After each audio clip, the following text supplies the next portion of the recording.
Hey everybody, what's going on? Hexlex here. I got another Master Duel video for you all. So today we're covering Labrynth once again, and this is a very special deck profile because I have a guest on to help me. I believe she needs no introduction when it comes to this archetype. I'm joined today by the lovely lady herself, Miss EVA-LEES. Welcome on. Thank you, Hexlex. Hi, everyone. I am EVA-LEES. You can find me on Twitter as @EVA _LEES. And most people know me for playing Labrynth. So I was really excited that you asked me to be on.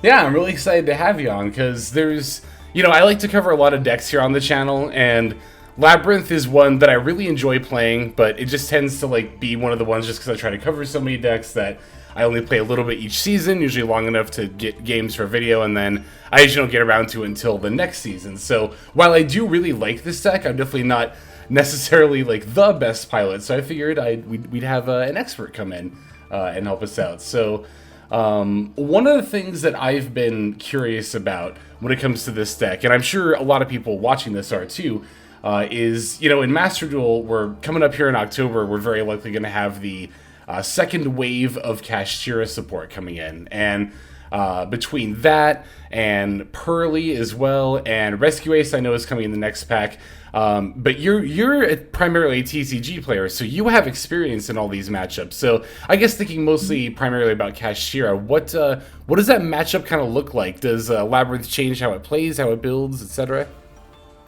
Yeah, so the different iterations of Kashtira have kind of demanded different cards for Labrynth in different builds. So right after Photon Hypernova, before the bans and such, you kind of people were essentially struggling a lot with Labrynth playing into Cash in the more Floodgate builds. More Floodgates and back row. Because if they set up Diablosis, if they were able to get to Diablosis, there would already be 3 lock zones, but it wasn't necessarily out of the ordinary for them to be able to lock 5 because you weren't really playing hand traps. Right. And then after a while, a lot of people were like, oh, furniture exists. Why don't we play these cards that increase our consistency, and also why don't we just play a bunch of hand traps with them, and instead of playing the deck more like Eldritch, why don't we play it more mid-range? Why doesn't this start looking more like a mid-range deck rather than a trap deck? And that's when I think the deck started to see more success against a deck like Kashtira, because if your plan was to set 5 and Kashtira had full combo, you weren't doing that. Right. But if your game plan was to, have a Nibiru, your plan was to have 2 hand traps and a piece of furniture to get your combo going, now you're starting to see a little bit more of potential play. You don't have to rely so much on having so many slots in your back row open. And that's when I think the deck kind of started to shine more. And it started to end up at YCS Philadelphia, which I think was kind of the big breakout of Furniture Labrynth in the TCG. Okay. Right on. So that's interesting. So it's funny because when, particularly when Big Welcome and the lady came to Master Duel, it kind of seemed like Furniture in Master Duel was the go-to build. But of course, we in Master Duel have the previous knowledge of TCG, OCG. So it was kind of in the TCG, the Kashtira matchup that necessitated that switch over to the Furniture build. I would say that was part of it, and also people just recognized that the furniture cards were quite good. The Torbie and the Chandragalier, adding consistency to the deck, and just having some very wild synergies. One of the things was I won't say I was the biggest proponent of the furniture, but I was trying to convince people on these cards for quite a while, and a lot of people just said these are -1s. And it was you have to look at it more than just the initial -1. You have to look at the recursion and the interesting interactions they have with, especially hand traps that summon themselves, like Nibiru, Phantasme, and even some stuff with Kaijus as well. It's really fascinating just what exactly these cards do. And so it was kind of this combination of how the hell do we beat Kashtira going second, and also, oh my gosh, these cards are actually very solid. So.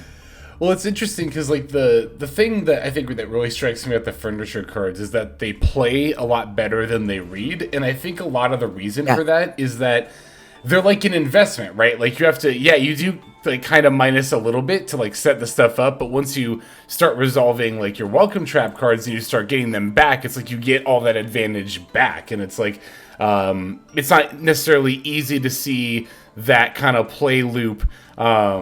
You know, when you just read the cards on paper as opposed to playing it out. I kind of almost feel like this is one of the few decks where Konami, when they play tested it, kind of probably had a build like this, right? Obviously, when they're designing all these cards, and then when we tried to play it as a stun build, they were probably like, "What the fuck are y'all doing? Like, where are your furniture cards?" Exactly. I know Cooclock, especially. This card is like, when you read it, it doesn't read very impressive. But whenever I play against Lab and they start looping this, it's terrifying. Like, it's scary. Like how quickly it starts coming out and how quickly it snowballs, and like. It can be pretty rough. Yeah, Cooclock is my favorite card in all of Yu-Gi-Oh! Like, so I absolutely adore this guy. I have never played a Labrynth build without him. Even back when I brought this to YCS Minneapolis in the first wave of Labrynth. So we're talking, this is pre-Big Welcome, pre-Lady Labrynth. But it is just like a card where, you know, it's a mini Temple of the Kings from your hand as a quick effect, but the interactions that it has with the furniture of just being able to get that recursive loop of having this plus the furniture over and over, it just completely changes the concept of what a trap deck is, in my opinion, because like Eldritch was a trap deck, and in a lot of ways, when you look at Eldritch, you see very similar things to, you know, a Constellar build from 6 years prior or something. It's not that terribly different, and you play a bunch of back row and you have some strong monsters. But this, when you play with the furniture, it really does kind of take that shift from your heavy emphasis on back row into, you know, set up 2 pieces of back row, have a couple of hand traps, and just establish that loop. It's not going to be the highest ceiling deck a lot of time, but it is going to be something that can kind of have an answer to everything in a lot of different situations. Yeah, I do think it's really cool how you get to play a bunch of like various normal trap cards that are just good against. It's really a deck that can be very well poised in a lot of metas, it seems to me anyway, in that regard, because you can always like switch up whatever tech slot, like whatever normal trap is best against the current meta, especially in Master Duel where it's like best of one, where a lot of decks can't necessarily afford to use tech slots against for very meta specific reasons. It seems like Lab is able to do that pretty nicely. So this is the build I have going on right now. There are a few things, like, you know, if I were playing this deck more as like one of my more main decks, that I would optimize like more copies of Ventus, more copies of Chaos Angel, as well as the Terrors of the Overroot. Going into, so like right now, you know, we're thinking more about like the Purley matchup, because that's one of the big decks in Master Duel right now, Dragon Link.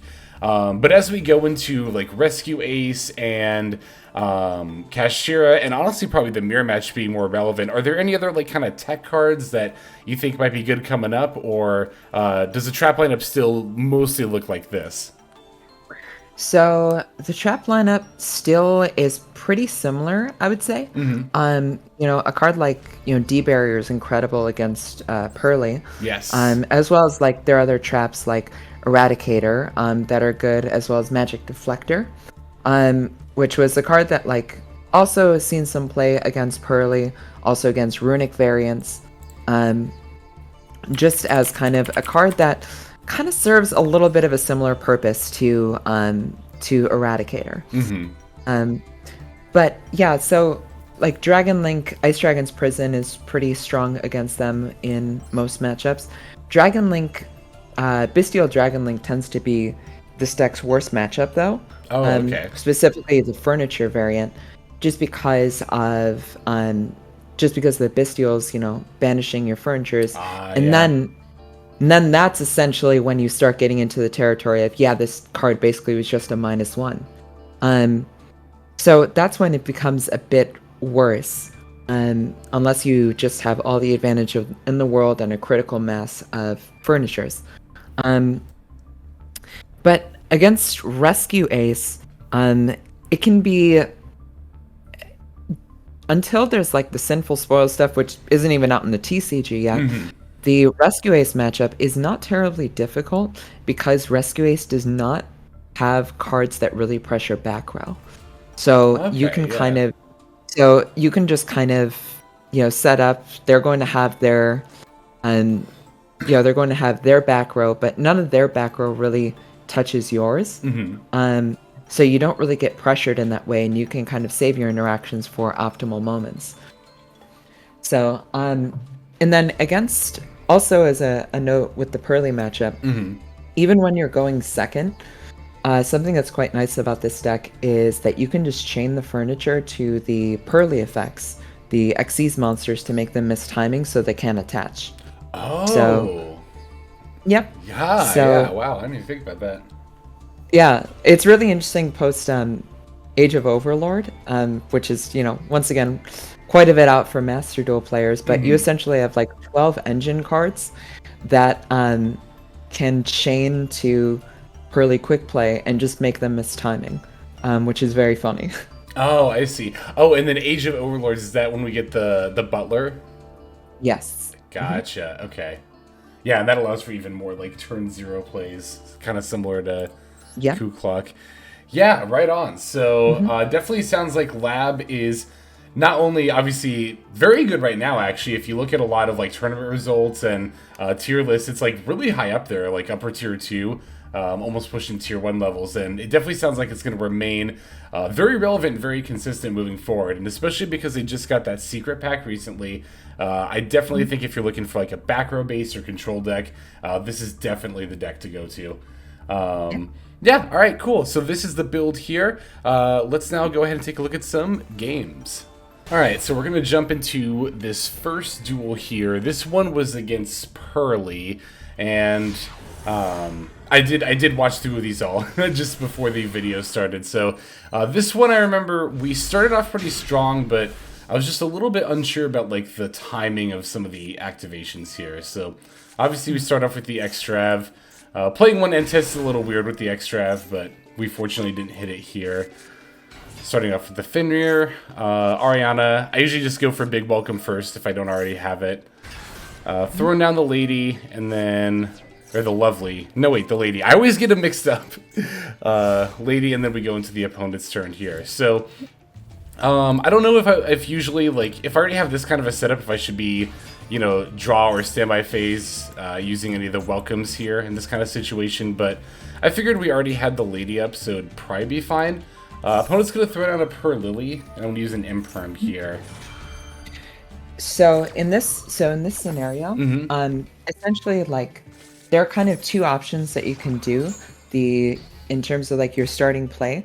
So you have the, so you went for the Big Welcome, which I think is, in a lot of scenarios, the safer play. And especially in Master Duel, where basically everyone's got Ash, it's usually the safer play to go for the Big there. In that scenario, you can also go for the Cooclock and try to get a turn 1 hand rip, while also establishing your lovely Labyrinth. That play does lose to Ashmore. It's kind of like a big swing play, because if they don't have Ash or something to chain to it, you both get Lovely on your field, you get a hand rip, and you're able to set up D-Barrier because you'll chain to Lady to just set the barrier. I see, yeah, okay. Yeah, so it's like, but part of the issue with that is, like, if you get Ashed, you get punished pretty bad by there. So it's kind of a trade-off between the power and what's good enough versus you being like really all out. I see. So, okay. That's I actually didn't even consider it. So you're talking about using the Arianna to add the Cooclock and then using that to activate the Welcome on the same turn. to get the hand rip. Okay. Yeah, no, that's definitely, I hadn't even really considered that. I feel like a lot of the time I tend to like default to safer plays. Like sometimes my brain doesn't even think of the risk averse one because I'm like not even in that realm of mind. But this is definitely why I wanted to have you on, because there's definitely a lot of like, I feel like this is definitely one of those decks, kind of like Branded, where it's like there's different levels of thinking, and you were definitely on a different level than I am. So, all right, yeah. So there's also like one more silly play that you can do with that based on that hand, which is actually adding Lovely Labrynth in this scenario, which sounds really weird. But what you would do is you'd normal Arianna, add Lovely, special Lady, link both of them into Muckraker, and then use Chandragalier to send your send itself in Lovely, and then pitch the Fenrir for the Muckraker to bring back Lovely fire on Ash Blossom, which is a play you can do sometimes, which like. It really depends on what you want to do, because you're also like that loses to imperm, but there's kind of like just all these different routes that you can go down that I think is really fun for the deck. That's insane. I would never have thought of that. Muckraker is definitely one of those cards where I'm like, I feel like any Labrynth player who summons it, I'm immediately like, shit, they know what they're doing. I'm like, no. Here they have the triple tack, and they're going to take my Fenrir, so that's going to definitely affect how I end up playing out the rest of this turn.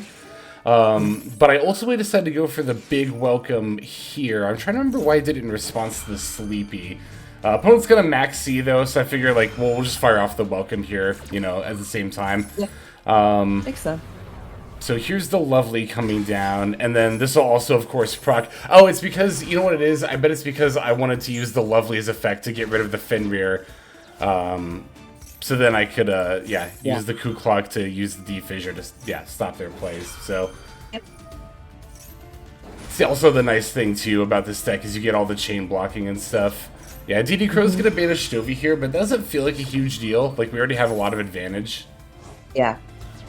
Yeah, if you're already doing a hand, if you're already destroying the Fenrir and getting a D barrier off, you're probably chilling. Yeah, we're big chilling, especially like, again, it's Pearly, so it's like once we resolve this D barrier, what can they do? Funnily enough, I was gonna wait for them to actually, activate one of the quick play spells to chain D barrier, but they decided to just go for the Fuko here, so I'm like, all right, I'll wait for them to battle and then I'll chain it, Yeah. So, I mean, either way, it accomplishes, We accomplished the same thing here, and now, especially that the Lovely is sticked, I think we just pretty easily, start looping the D barrier. Yep. Such an insane card. Do you main deck it in the TCG as well? Yep. Yeah, because sometimes you draw it into a matchup where it's kind of dead, but like, as opposed to Eradicator, it's like, it's not bad going second all the time. Like, there are times where I played against Branded and I resolved D barrier going second and won that game. Just because you just break their board with normal traps. Where opposed to like Eradicator, where if you have that card going second, you're just like, ugh. Yeah, that's actually kind of one of the reasons I don't have Eradicator in this current build. But although I will say that with Pearly matchup, I probably should be playing it just because it's so common. But here we definitely did not need the Eradicator. I think this is kind of like a good example of what Lab likes to do, like, the control deck plan in general, right? We just gradually kind of snowballing advantage over our opponent and making sure they can't do anything until they concede. Right, exactly. Hell yeah. So, all right, there is that first duel. Let's go ahead and take a look at the next one here. All right, so this time we're going to be playing against Pearly again, but it's Pearly with a twist. We were just looking at the list, and it's not uncommon to see Pearlies use Shaddolls, but they kind of went all out. You saw they had the Schism, another spell card we're going to see here in a moment. Good stuff. So we're going to be going second here. We opened the Gamma, which is pretty nice, and the Imperm. I decided to Gamma here. I don't know, like, this is so... And I debated about this in-game as well, but, like, I don't know, because I feel like Imperm would definitely stop Perlily for, like, the whole turn, right? Because then, obviously wouldn't be able to use either effect, but I was using Gamma when possible. I don't know, what do you think here? I think I think there's definitely arguments for both of them. Like getting the body off the board can be nice just if they were trying to go for like a princess sprite play. But also like being able to hold on to the imperm for, you know, the next turn or something like that. I don't think is terribly bad either. Right, right. So now you can see they're starting to do some very decidedly non-pearly things, activating the Deer Servant, sending the Shaddoll, I always call him Al Capone because I never know how Al Capone, yep. Me too. Good. I'm glad I'm not the only one. And they added the, what was it? Yeah, the Dogmatika Punishment. So this happened, and I was like, okay, well, all right, this is happening. Adding the Schism, and so I'm like, okay, well, I think they discarded Fleur-de-Lis there too. Yeah. Yeah. Yeah. Just a heavy Dogmatika hand, I guess. Which, you know, that's always the risk when you, you know, run the two archetypes together, or just any two archetypes together. So, for my turn, you know, obviously it seemed there wasn't a whole lot else I could do besides throwing down the field spell and then all the different back rows. Here, I think, screwed up the activation order. I think I meant to activate Big Welcome first. I'm trying to remember. No, okay, it didn't matter because I had the field spell anyway. I thought I needed a Lovely to pop, but no, we had the field spell there. Although, would it have been right to summon Lovely first? What do you think? So in this situation, what I probably would have done is I would have waited to see if they summon a monster, because I know they have like an Ecclesian hand. So if they go for like normal summon Ecclesia, I would go for Imperm on her, and then using the effect of the field spell to summon the Lovely from hand, and then that plays around Ash and Bell on your Welcome and Big Welcome. Okay, I see. Yeah, because the other thing too is like sometimes I kind of get caught up in thinking like, because it can be sometimes, but like sometimes I kind of get too focused on trying to activate the Big Welcomes like during the draw phase, like as soon as possible. But I know that's definitely not always necessary. So yeah, here with the Delicious Memory coming down, definitely gonna set up the D barrier. Although in this matchup, like I don't know, like I feel like I could call Xyz and they could still have plays. Like, yeah, it's a bit wild in this one. Yeah, here we get the pop with the Lovely though, which is nice. Yeah, we can just take care of the. I think I just take care of the monster here, if I remember right, because the Quick Way spell by itself in hand doesn't really do much of anything. Yep, there goes the Purlily. Now they get the My Friend and they get to use it, but again, a Quick Way spell by itself isn't really going to do a lot. Oh, that's right, they go for the Purly instead. Yeah. We still have the Imperm here, so it's like, I'll let them excavate, just see if they whiff, you know? They did find something, but... Yeah.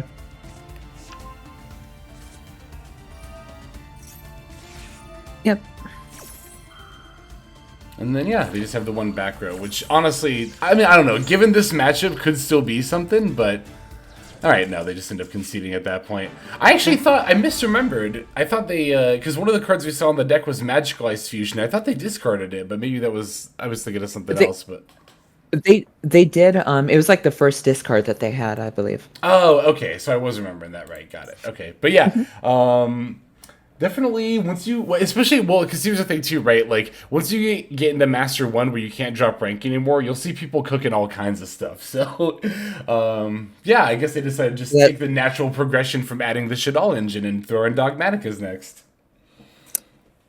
You know, I mean, let them cook. Right, Fine. Exactly. Go for it, sure. Hell yeah. I mean, you know, it is kind of an interesting option, you know, when you experience something like a D-Barrier or something, to just drop in a Deer Servant and say, okay, you know, I'm going to go and I'm going to add, you know, Ecclesia, I'm going to, you know, send an Entis, send a Garura, whatever I'm going to do, and gain, you know, quite a bit of advantage from this still. It's not, you know, not the worst idea I've ever heard. That is fair, because I'll say, I mean, you know, I think everyone knows how much I love my Spright Synchro piles, and I'll say there's nothing more satisfying than your opponent throwing all their disruption at your Synchro plays and then just going, all right, activate starter, like...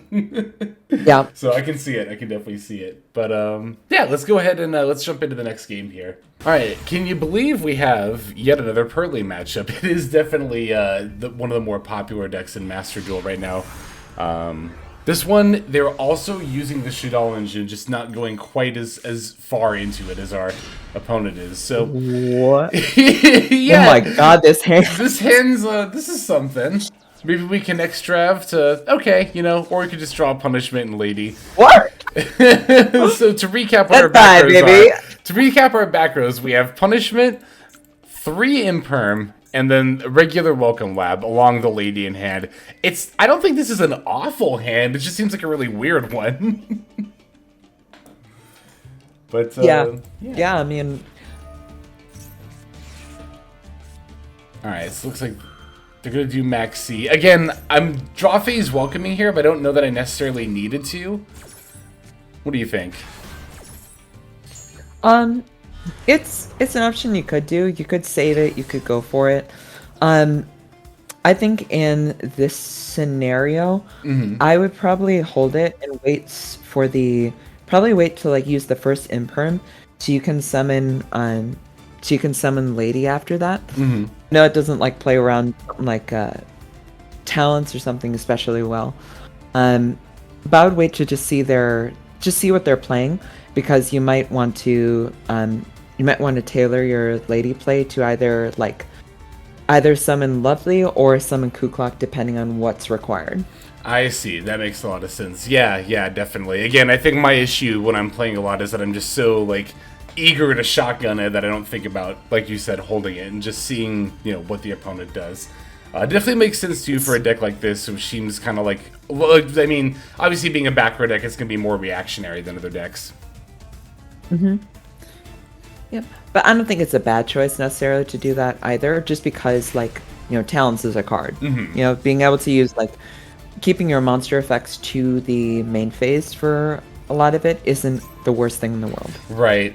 So this is actually ends up being pretty awkward, because my opponent got a street, and all of our back row targets. That's a bit of an issue. I actually forgot. I'm remembering why I lost this game now, which I guess kind of spoiler alert there. But I really don't like straight for early straight. I think this card is just very frustrating. Like I was advocating in the TCG. We already have Delicious to 1 in the TCG, and I was advocating for straight Pearly Street to 1 or 0, just because like Pearly is still playable, but it stops just like the kind of it stops frustrating scenarios. Yeah, it stops scenarios like this from happening, where you just like you have an Imperm that you can't use on a Happiness. Right. I'm just like, okay. Yeah, it's definitely it looks so, and not just because of the art, but the effect too, mechanically, it looks so innocuous. It's like, oh, non-targeting, but only for the turn. It's like, but with the OTK or setting up a towers, it's like, you don't really only need to be non-targeting for 1 turn with a deck like this. Right. Yeah, casually summoning and resolving all 3 Pearlies, I think all 3 of them hit too, honestly. Maybe the second one didn't. Sometimes you're just good. Yeah, sometimes you just want it more, Yep. They can't OTK us here, but things definitely are not looking super great. Let's see, they're going to attach one of our Imperms. Oh, that's right, because then this is fun. They get to overlay into Noir, and then attach our other face down with the same, the same quick play spell. I remember that really tripped me up when these cards first came out in Master Duel. Realizing that, like, oh wait, it's once per turn per copy, etc., etc. Yep. Plump can be so frustrating too for like playing against this card where it keeps attaching your back row from your graveyard. Yeah. Oy. The Welcome Lab and the Big Lab, both the back row or the graveyard effects rather, are both very important. So. Yeah, I'm pretty sure here I see my top deck and just kind of end up, conceding because it's pretty Jover at this point. I don't know. Aside from the Underworld Goddess, what do you do when your opponent lands the Noir that's unaffected? So when they do that, like Underworld Goddess is kind of your recourse, but in the TCG we also have Destructive Daruma Karma Cannon. Yep. A normal trap which outs Noir. A lot of the times it's pretty hard to beat Noir once it's established, because you're not going to be able to put that many bodies on the board in a lot of scenarios.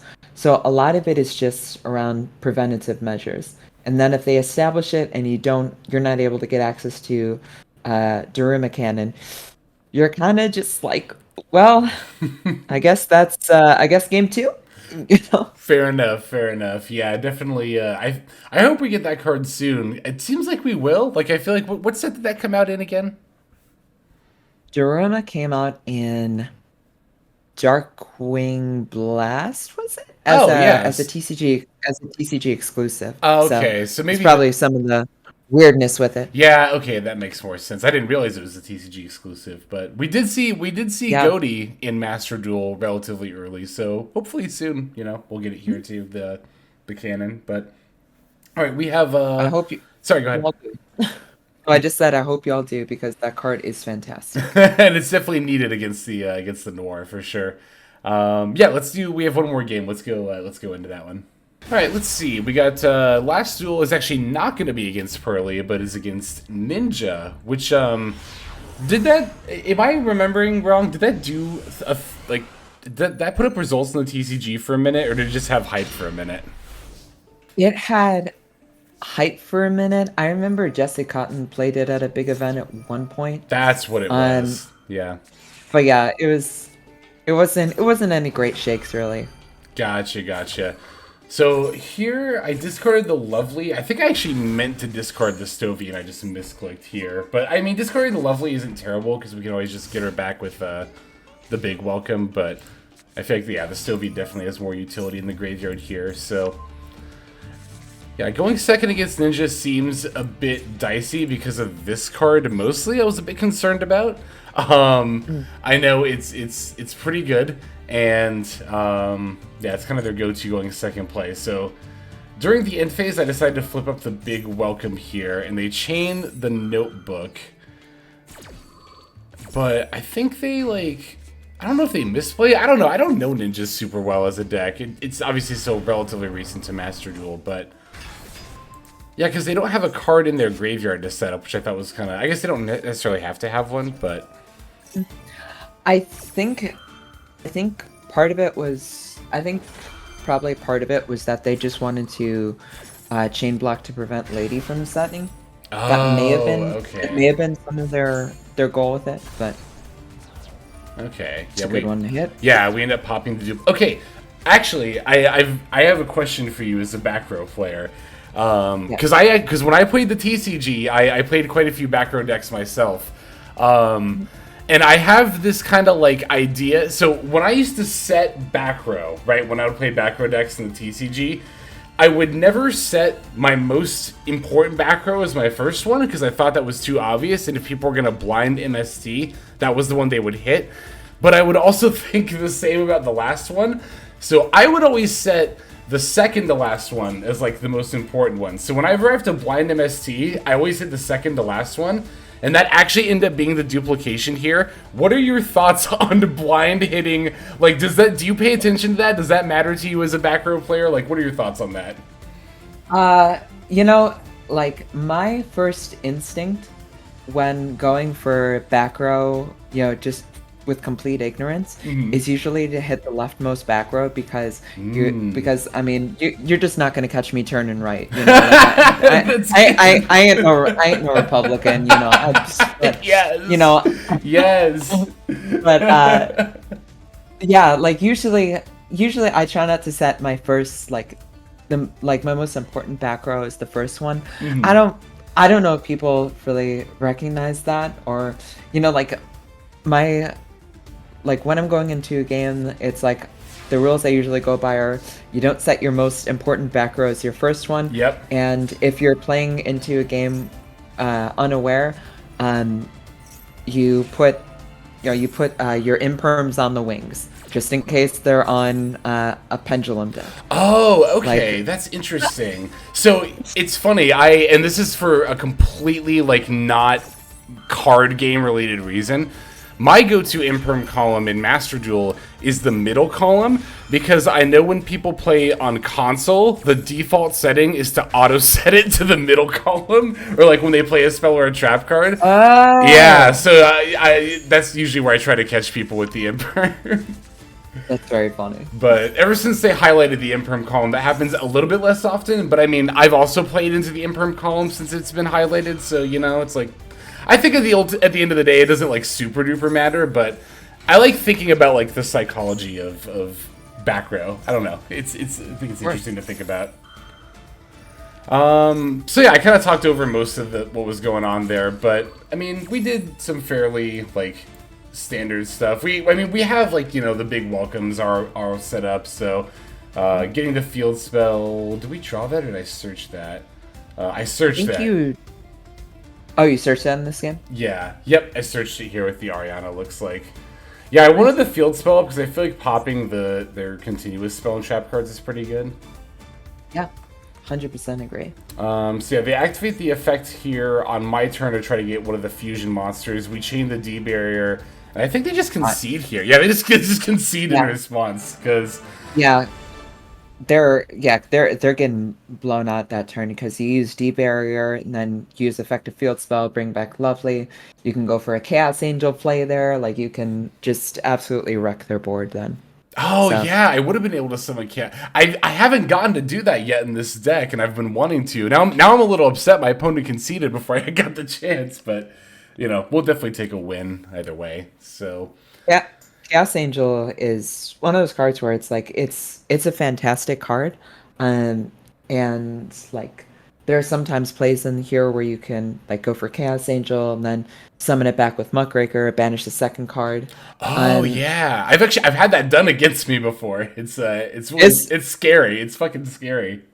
It's pretty gnarly. I think one of the issues that I've seen with other Labyrinth players though is over prioritizing Chaos Angel though, because sometimes they'll make Chaos Angel to get rid of something on their opponent's field, but then they get rid of their furniture and a lady or a Lovely and just kind of kill their plays on the next turn.